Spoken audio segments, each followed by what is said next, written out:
Convido os irmãos a abrir também as suas Bíblias, ou seu celular, enfim, aonde você tiver a Bíblia aí. Em Números, livro de Números é o quarto livro da Bíblia, né? Números, capítulo número 6, do verso de número 22 ao 27.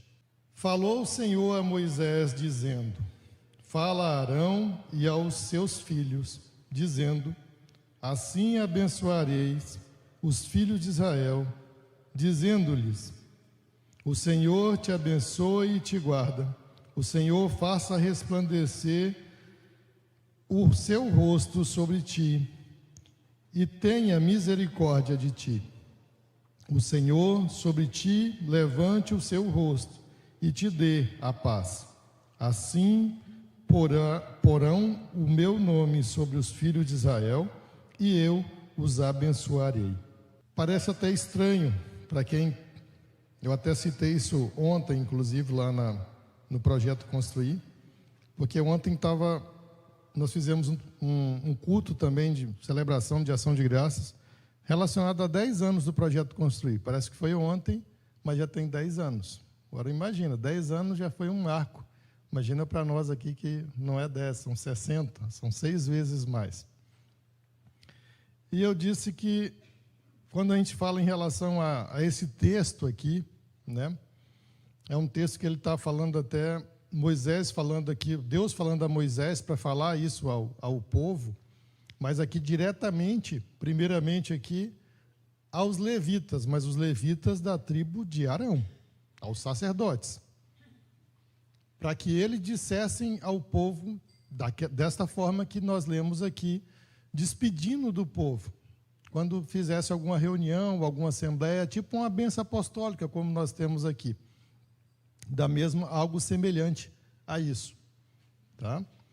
E é interessante que, quando nós olhamos para esse texto, dentro do contexto que ele fala aqui, se os irmãos que já leram isso aqui, inclusive antes, fala da lei do nazireado, no início desse capítulo 6 de Números. Então, ele vem falando de várias leis.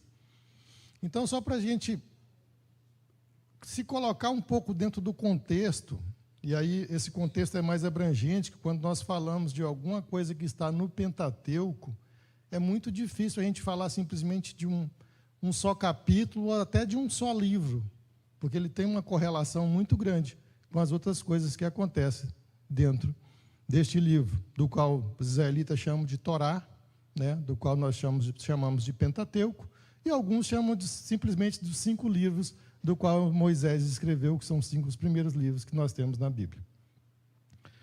Mas quando nós falamos desse panorama, é bom a gente entender um pouco melhor que, falando dos 5 livros, né, a maioria dos irmãos, creio eu, que já leu esses livros, provavelmente até mais de uma vez, algum deles, outros nem tanto, mas a gente olha aqui em Gênesis, ele fala desde a criação, aí ele vem trabalhando essa criação, aí você percebe dentro de Gênesis o chamado também de Abraão, né, que no caso ali era Abrão, né, e Sarai, aí ele já muda o nome deles, já transforma o nome deles, aí vem falando dos outros patriarcas, de toda essa vivência, aí vem José, aí quando fala de José, fala da questão de José ter sido vendido, como os irmãos bem sabem, para o Egito, e justamente esse livro vai acabando quando o povo está se mudando para o Egito, num contexto diferente.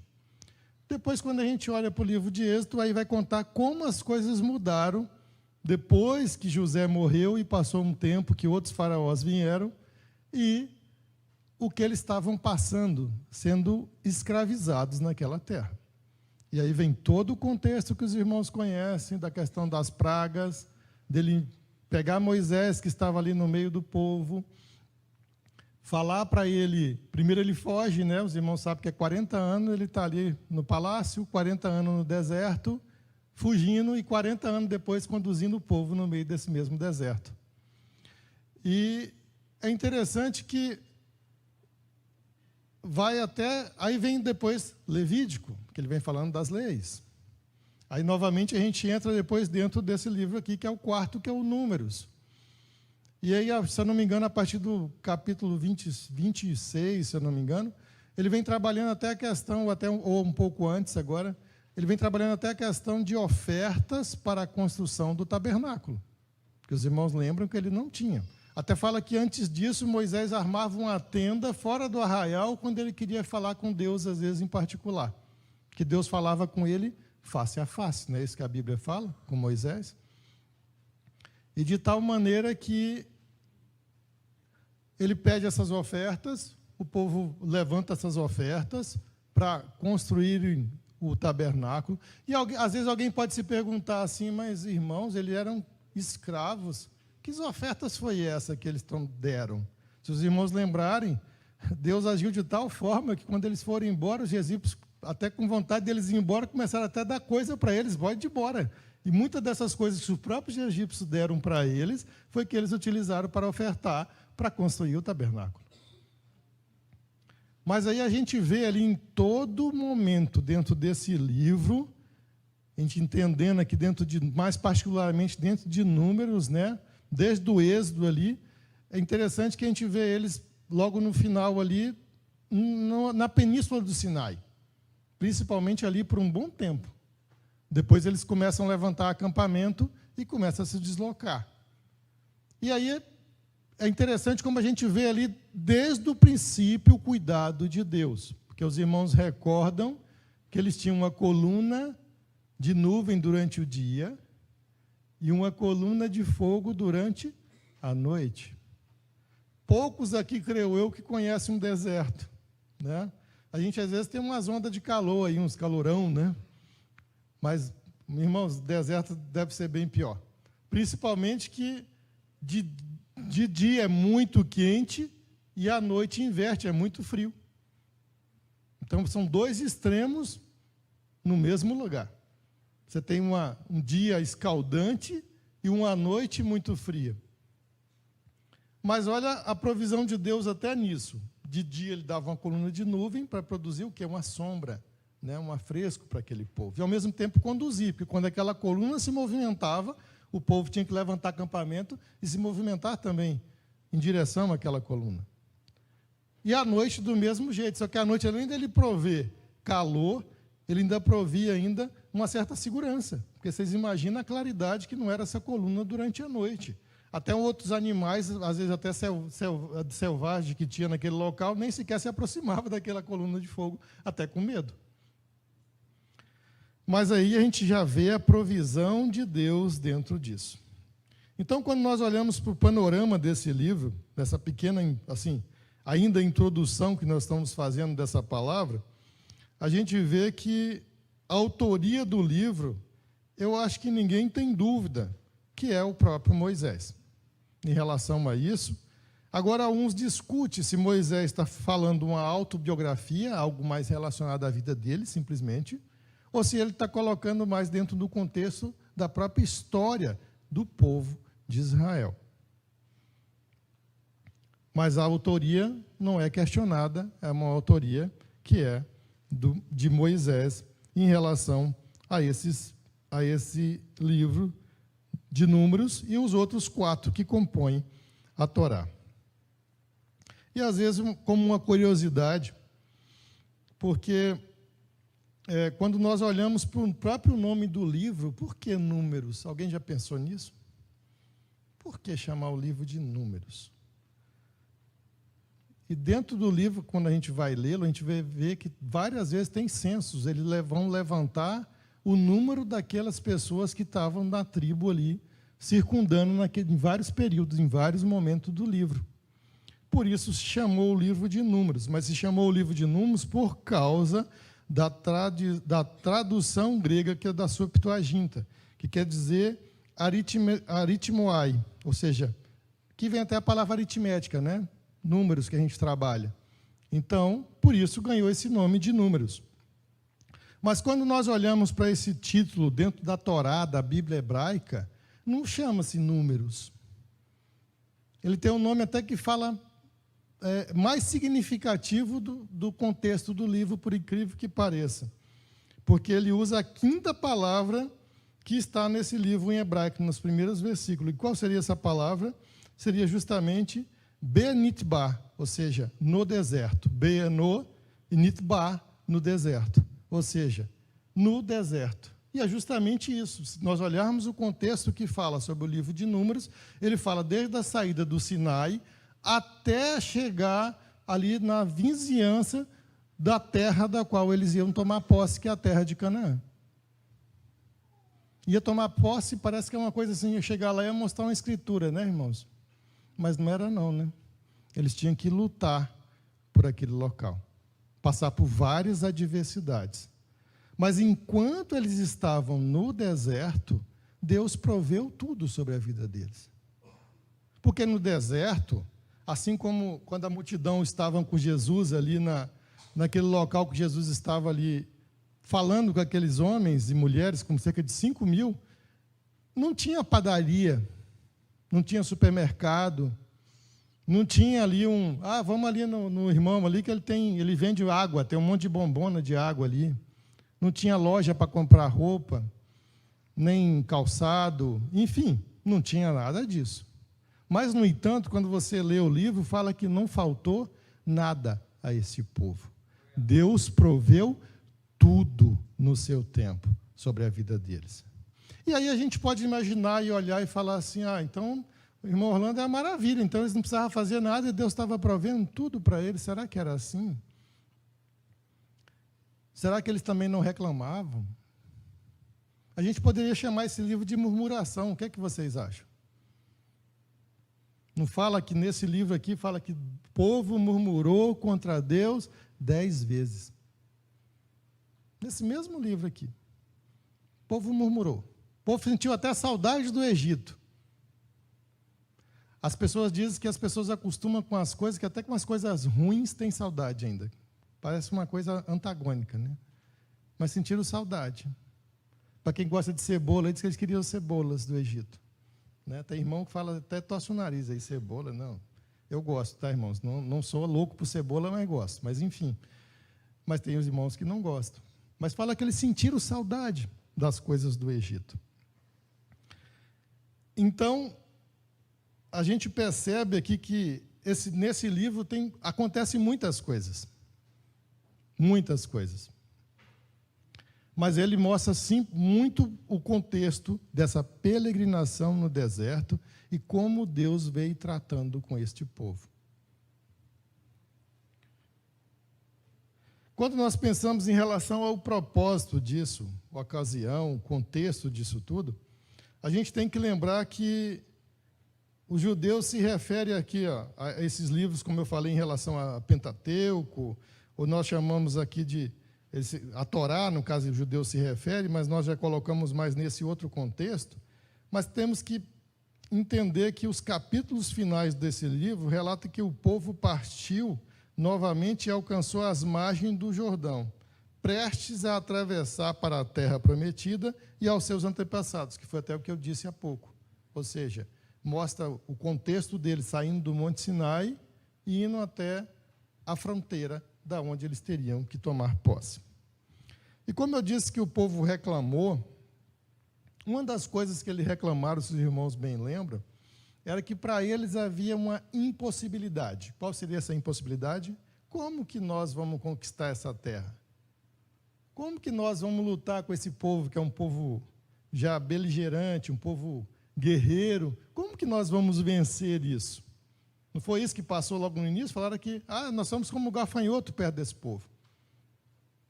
E aí, Deus falou, agora vocês vão peregrinar. E é quase 40 anos, peregrinando para até aquela geração inteira morrer, que é bem isso mesmo, para morrer mesmo. Falou, vocês não vão entrar nessa terra. E foi isso, o tempo que eles ficaram ali rodeando, porque é bem isso, você pega um mapa, não sei se você já teve essa curiosidade, se você pega um mapa e dá uma olhada no mapa, para eles saírem de onde eles estavam e ir para onde eles iam, é uma distância relativamente curta. Não precisava gastar esse tempo inteiro. Mas Deus fez isso para quê? Para realmente mudar esta geração.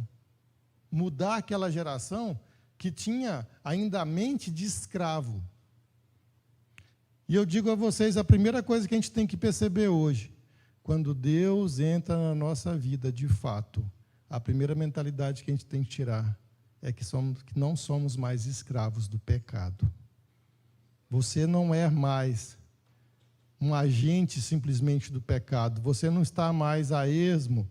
Você não está mais de uma maneira que você não tem um que é por você e que é maior do que qualquer coisa. Porque nós não somos mais escravos.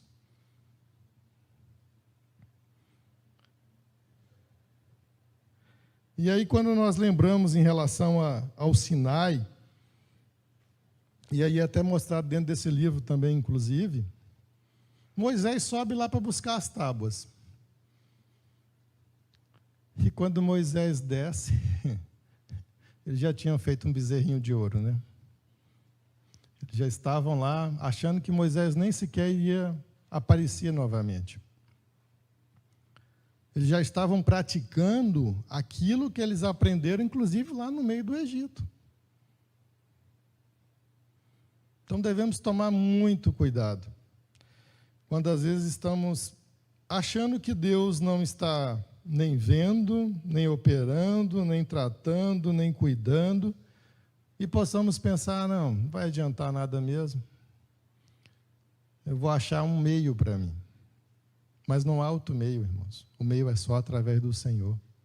Não há outro meio. Não tem bezerrinho de ouro. Ou qualquer outro tipo de coisa. Como foi dito até aqui hoje mais cedo, até pelo Sérgio, inclusive, isso que nós recebemos de Deus é algo que é transcendente, porque Deus é transcendente.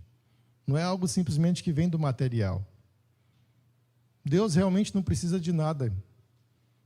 Nós é que precisamos de Deus. Sabe por quê? Ele, sem nós, continua sendo Deus do mesmo jeito. Agora, nós, sem Deus, estamos perdidos. Nós, sim, precisamos de Deus. E como precisamos? E dos assuntos principais que temos dentro desse livro aqui, que nós tratamos, como nós falamos aqui desde o início aqui, o tema do Pentateuco é o cumprimento gradual das promessas feitas aos patriarcas, e o livro de Números apresenta uma contribuição importante na exposição deste tema. Há 4 elementos da promessa patriarcal estabelecida em Gênesis 12, 1, 3, porque lá fala para a gente que em ti serão benditas todas as famílias da terra. Em ti serão benditas todas as famílias da terra. Isso inclui nós também, as nossas famílias, as nossas vidas. Então, essa bênção já estava lá. Terra. A segunda coisa, muitos descendentes. Se os irmãos lembrar, Abraão, que depois era Abrão, virou Abraão, Sarai, que virou Sara, eles eram de idade avançada e ela era o que mesmo? Estéril, não é isso? Mas Deus falou que ia fazer deles uma grande nação. Então, tem uma promessa de uma multiplicação aqui de muitos descendentes. Terceiro elemento, relação de aliança com Deus. Porque ali Deus fez uma aliança com eles. Olha, eu serei o seu Deus e vocês serão o quê? O meu povo. Não é isso? Então, tem uma relação de uma aliança, de um pacto. No sentido aqui de algo que é uma espécie de um tratado. E tem um quarto elemento aqui, que é a bênção para as nações. Esses 4 elementos de promessa têm papel importante nesse livro de Números. Então, quando nós falamos na questão da terra, né, que é o primeiro elemento, Canaã é o objetivo do livro de Números. Ele é abordado no primeiro capítulo, no qual é feito um censo de todos os homens aptos a ir à guerra. Israel está sendo preparado para a luta pela terra. Então Deus chama essa nação. Mas Deus não nos chama, irmão, para ficar acomodado, não. Deus nos chama para lutar. Deus nos chama para pelejar. Eu não estou dizendo aqui que aqui vai fazer uma espécie de jihad, não. Deus me livre, não é isso que eu estou dizendo, irmãos. Não me entenda mal. Mas a luta aqui no sentido de lutar contra aquilo que não agrada a Deus. De lutar realmente por salvação, por vida, por gerar vida, por abençoar vidas. Só que aqui, se nós olharmos para esse contexto, ele tinha um contexto realmente beligerante, porque os povos que estavam naquele local, naquele momento, não eram povos que eram pacíficos e que muito menos queriam fazer qualquer coisa para deixar o povo de Israel entrar naquela terra, também não. Então ali houve realmente luta, e muita luta, para eles conquistarem aquele espaço. Embora nós sabemos que quem, como a Bíblia mesmo fala, mantinha o braço deles forte, ganhavam qualquer coisa, era através do Senhor dos Exércitos, não era através da força deles. Assim como nós sabemos, até citaram aqui hoje, assim como Davi não derrotou Golias. Davi só foi um instrumento nas mãos de Deus para derrotar Golias. Foi Deus quem derrotou Golias. Então, muitas vezes, a gente pode se sentir aí incapacitado. Assim como o pastor estava falando de louvar. Eu ainda fiquei pensando, se ele desse jeito ficou 3 vezes para passar, eu acho que eu vou tentar umas 400 vezes, mais ou menos. Porque, oh, Senhor, se ele acha que ele é desafinado, eu acho que eu sou desafinado a elevado à quinta, por aí. Então, quando a gente olha assim, mas tem coisas que só Deus para fazer. Não tem outro jeito, outra maneira. Então, logo no início, eles sempre passaram por adversidades também. Uma coisa que eu até quero frisar aqui para os irmãos. Quando eles estavam no deserto, Deus provia maná, Deus provia para eles ali água, não é isso? Fala que eles queriam carne, Deus proveu carne sobre eles, também, através dessas cordonizes. Enfim, o que eles precisavam, mesmo num local de extrema escassez, Deus provia. Mas eu só quero lembrar para os irmãos que quando eles entraram na terra, a primeira coisa que Deus falou para eles, agora vocês vão cavar poço. Então agora vocês vão lá cavar poço. Vocês vão cultivar a terra. Porque aquela terra onde eles estavam entrando agora era uma terra cultivável, era uma terra fértil, era uma terra que produzia leite e mel, não é isso que a Bíblia fala? Diz que os cachos de uva eram tão grandes que precisava de 2 homens para carregar um cacho de uva. Eu nunca vi um cacho de uva desse tamanho. Agora você imagina. Então, tem momentos que realmente, o que é que isso quer nos ensinar? Tem momentos que realmente tem coisas que nós não podemos fazer. Mas tem muita coisa que é eu, você, que nós temos que fazer.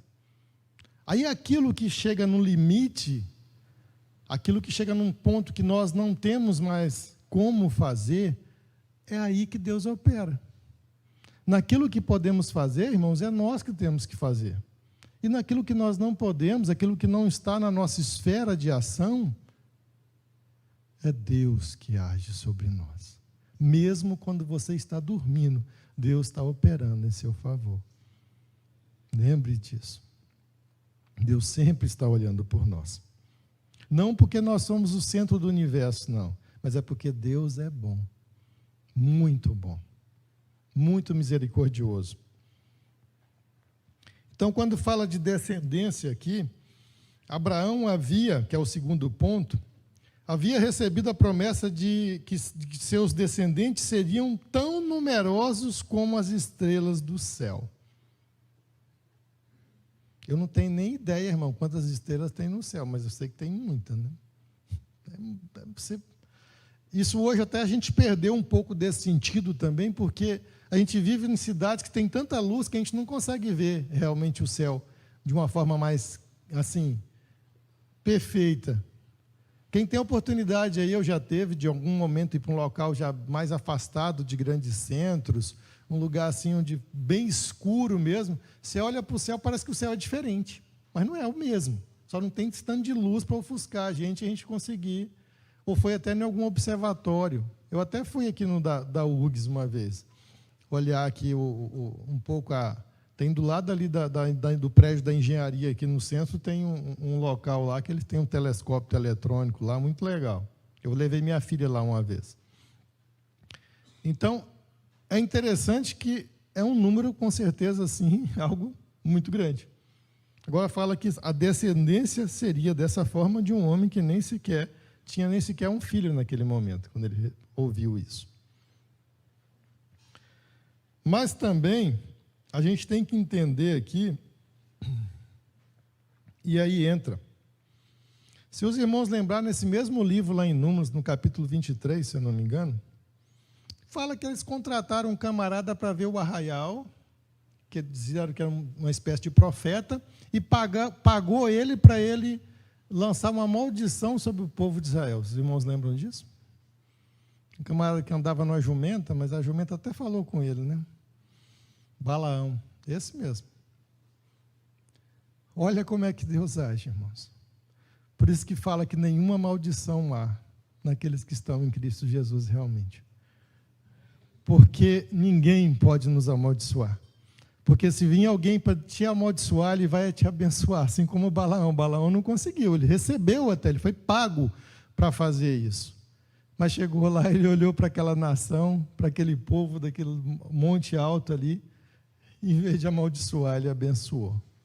E eu digo mais, e mesmo se ele tivesse amaldiçoado, não ia adiantar nada. Porque mais são aqueles que estão conosco do que aqueles que são contra nós. Isso é promessa de Deus. Deus é a maior bênção, através de Cristo, que nós temos na nossa vida. Então, não é aquilo que Deus já abençoou, não adianta. E a relação da aliança com Deus, que é o terceiro ponto. A essência da aliança foi: vocês serão o meu povo e eu serei, como eu falei, o seu Deus. E essa presença era constante no meio do povo. Inclusive, ali no livro de Números, já começa até a questão, quando a gente olha, ou melhor, já começa lá no livro do Êxodo, né?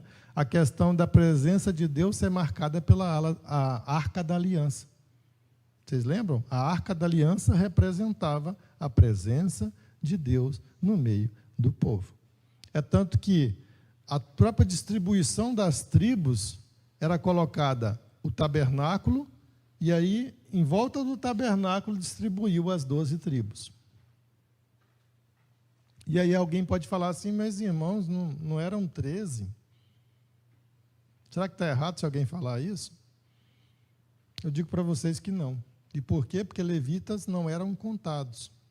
Se vocês lembrarem, levitas deixou de ser contado, era uma tribo separada para o louvor, para outras coisas, mas, no entanto, José, não tem tribo de José, tem a tribo de Manassés e Efraim. Então, gerou 2 tribos. Então, se você for contar como tribos, na realidade, eram 13 e não 12. Mas que era contada realmente em relação, quando Deus falava, e até inclusive para lutar, para várias coisas, eram 12 tribos.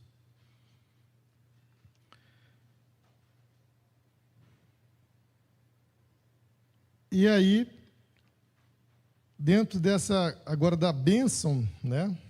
A bênção às nações, nós temos que lembrar que esse é o aspecto da promessa menos aparente em Números. Ou seja, o quarto aspecto é o aspecto que menos nos parece algo palpável, essa questão da bênção. E aí a gente pode pensar assim, mas como assim? Porque eles iam para um local para lutar, literalmente lutar. O primeiro lugar que eles, inclusive, os irmãos bem lembram que eles tinham que lutar, era Jericó, que era uma cidade facinho de entrar, né? Coisa fácil.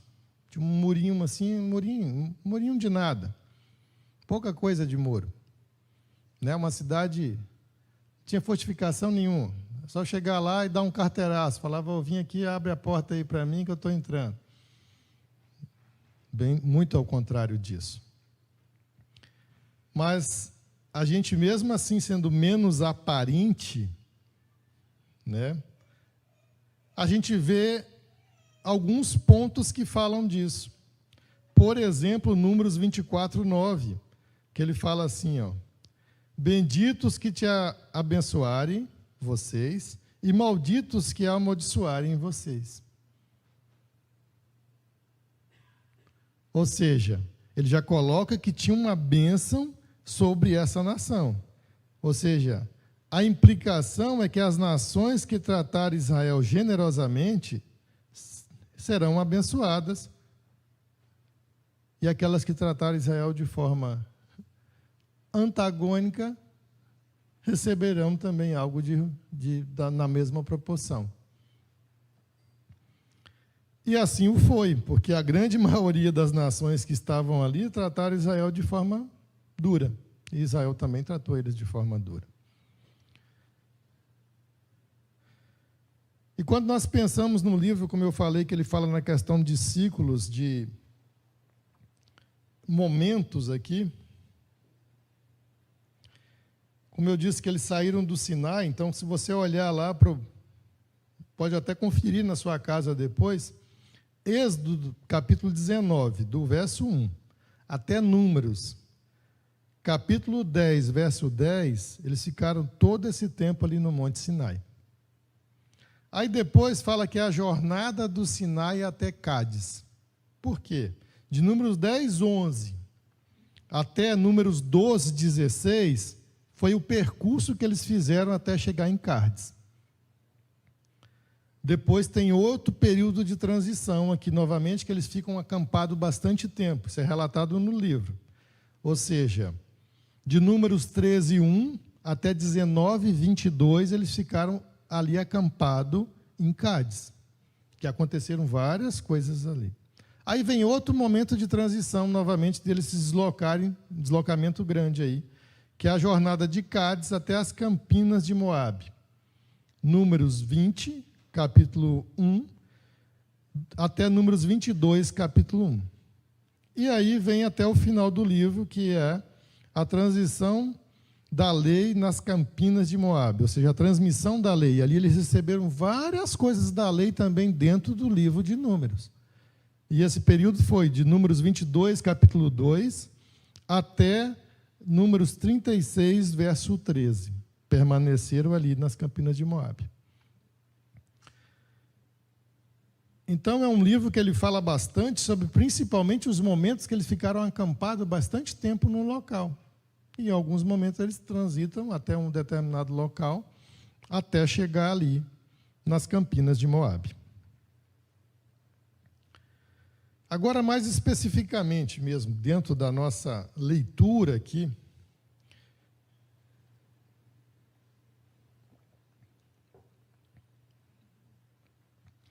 nós vamos ver que, dentro dessa bênção sacerdotal que eu li com vocês, do verso 22 ao 27 do capítulo 6 de Números,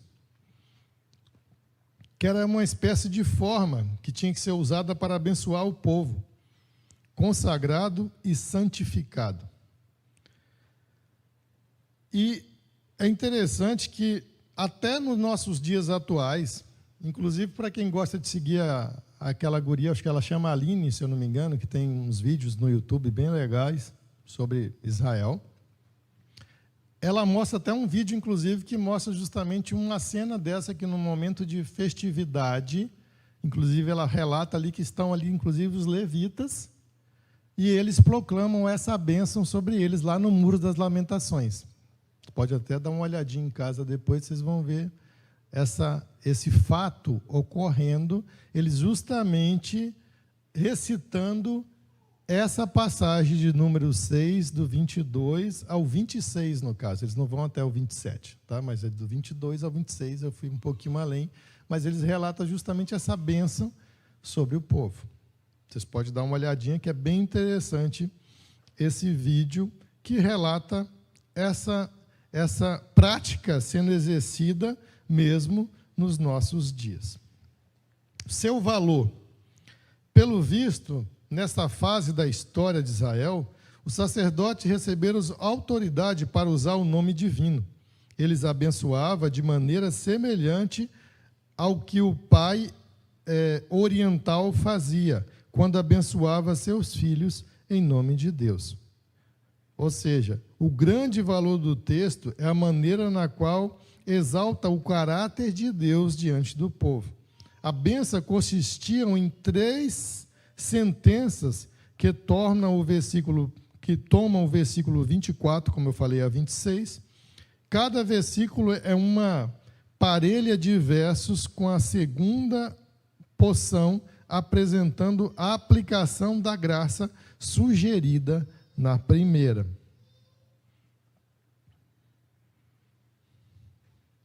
Como assim, 24, o Senhor te abençoe e te guarde também. Não só a bênção, Ele te guarda, te protege. E aí, seu texto, o Senhor te abençoe e te guarde, que é o 24 que nós lemos. A bênção de Deus é a bondade de Deus em ação. Sabe quem disse isso? João Calvino. A bênção de Deus é a bondade de Deus em ação. A bênção é a garantia da proteção de Deus e de sua mão estendida sobre as pessoas que lhe pertencem.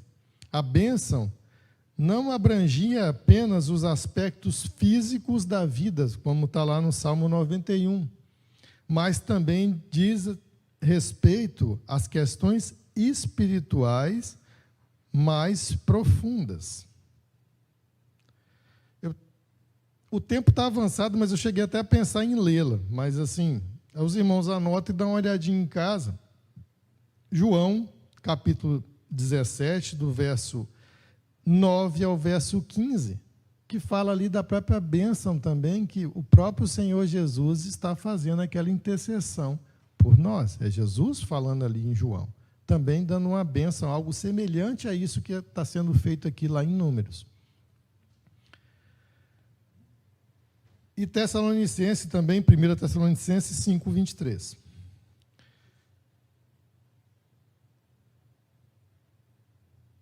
Então, a questão aqui do seu... A segunda passagem, verso 25, fala assim, o Senhor faça resplandecer o seu rosto sobre ti e tenha misericórdia de ti. O rosto de Deus e a sua presença voltada em direção ao homem, ou desviada dele, né?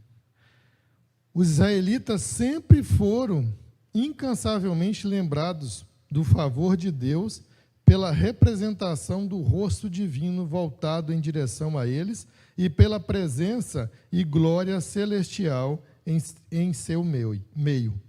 Quando o rosto de Deus está voltado favoravelmente para o homem, há perdão.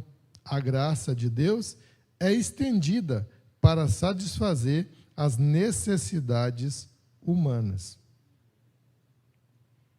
Então, é como dizer que está alcançando aqui, falar que o rosto de Deus te resplandeça sobre a pessoa que tem o favor de Deus, o auxílio, a ajuda de Deus sobre a sua vida. 3. O Senhor sobre ti levante o seu rosto, que aqui está no verso 26, e te dê a paz. Este é o ser total de Deus, que se põe em ação pela salvação do seu povo. O resultado é a paz. O tipo de paz que vem, não pela disciplina da mente humana, mas pela presença do Espírito Santo, de paz. É mais que mera ausência de discórdia, pois expressa o bem-estar e a segurança positiva daquela cuja mente está fixa em Deus. E aí eu digo para vocês, no texto original, quando ele fala sobre isso aqui, ele está falando de Shalom, né? Adonai Shalom. Mas a gente tem que perceber aqui que essa paz, se nós fôssemos buscar do grego, é Irene. É aquela paz que excede todo entendimento. É a paz que vai além do que está acontecendo à nossa volta. É a paz que independe de qualquer outra coisa.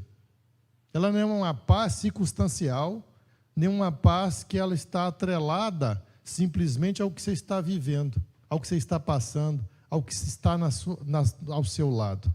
E essa paz a gente vê muito bem, um grande exemplo disso, quando Paulo estava preso. Ele e Silas na cadeia. Eles estavam lá louvando ao Senhor. E ele foi preso, não é porque cometeu nada de errado, não. Os irmãos bem sabem disso, é porque ele estava falando a palavra de Deus. Mas ele não estava ali murmurando, reclamando, porque foi preso, porque foi açoitado, porque apanhou, porque estava num tronco, preso numa cadeia. Porque às vezes a gente pode pensar assim, uma prisão. Eu imagino que a prisão daquela época era muito pior do que a de hoje. Por pior que tem alguma aí, acho que era um negócio tremendamente ruim. Mas ele estava lá louvando ao Senhor. É uma atitude de quem realmente tem a paz. De tal maneira que os irmãos sabem que surgiu um terremoto ali e libertou ele, de Silas, né? E não só isso, libertou o carcereiro. Parece engraçado isso, né? Mas o carcereiro que prende, irmão, ele e a família dele. Mas libertou do império do pecado, do mal, porque foi naquele dia que eles conheceram Jesus através da vida de Paulo e de Silas naquele lugar. E eles foram libertos. 4. Assim o meu nome, que é o verso 27, tá? Assim porão o meu nome sobre os filhos de Israel, e eu os abençoarei. Ou seja, o nome de Deus de Israel significa mais do que meras letras formando a palavra. Os irmãos já devem ter até, inclusive, lido e já ouvido que o nome de Deus é impronunciável. Por isso que, muitas vezes, quando você vê dentro da Bíblia hebraica o tetagrama, Yud, Re, Vav, Re, a pessoa fala Adonai. Embora alguns falem, mas pode falar Jeová, Javé, Iavé, tá? Mas, na realidade, fala que essa pronúncia se perdeu, por isso que falam Adonai, que quer dizer Senhor. Quando vêm essas 4 letras juntas ali, Yud, Re, Vav, Re.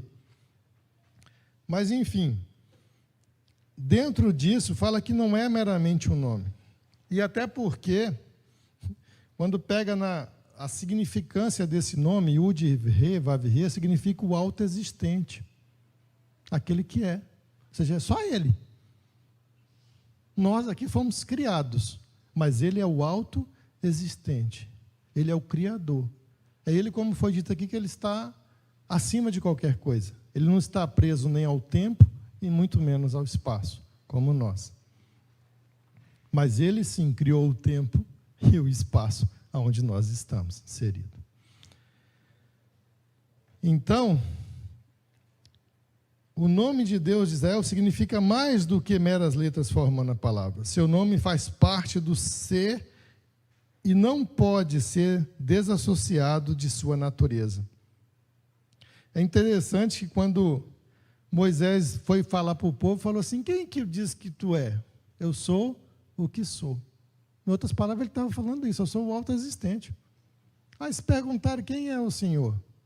Assim como perguntaram para Cristo, e aí como está no Novo Testamento, logicamente está em grego, ele falou, ego eimi, eu sou o que sou. E aí eles pegaram em pedra para querer matar Cristo, atirar pedras em Cristo. Por quê? Porque eles tiveram aquilo como sendo uma blasfêmia. Eles não entendiam aquilo naquele momento.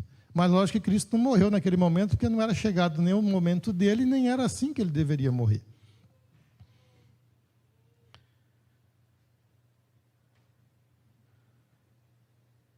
Então, irmãos, para a gente fazer aqui uma aplicação em relação a tudo que foi dito aqui,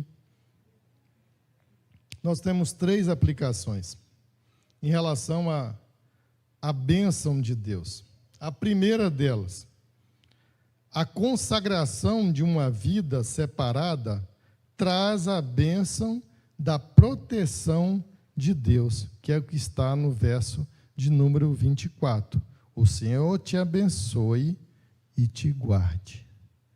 E parece estranho falar isso, mas por quê? Porque se você lê antes, ele fala da lei do nazireado. E o nazireado, ele fazia um voto a Deus e tinha várias coisas que ele tinha que cumprir. Só que essa bênção vai além do nazireado, porque Deus quer abençoar todos nós. Ele não só quer, como Ele tem abençoado todos nós.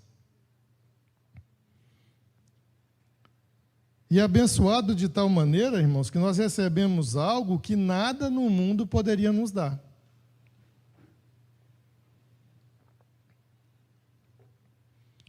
Porque nada poderia nos dar a paz que temos com Deus através de Cristo Jesus. Porque eu, você, todos nós que estamos aqui, que Deus já nos chamou, já estamos com Ele, não poderíamos tomar essa decisão. E, além disso, não poderíamos fazer nada para receber isso. Mas Ele graciosamente deu a sua vida por todos nós que estamos aqui. Ele derramou o seu sangue, porque quem deveria estar naquele local era eu, você, era todos nós, e não Ele, mas Ele derramou ali. E só Ele poderia pagar aquilo que, novamente, nem eu, nem você, nem nenhum outro poderia pagar. Mas Ele é a nossa remissão. Ele é o Cordeiro Pascual. Ou seja, Ele já estava preparado antes da fundação do mundo. E aí alguém pode até se perguntar, mas, irmão Orlando, o senhor leu aí uma questão de Israel. Irmãos, a igreja é o Israel de Deus. Povo santo, nação santa, separada por Deus, como está falando lá em Pedro, para proclamar.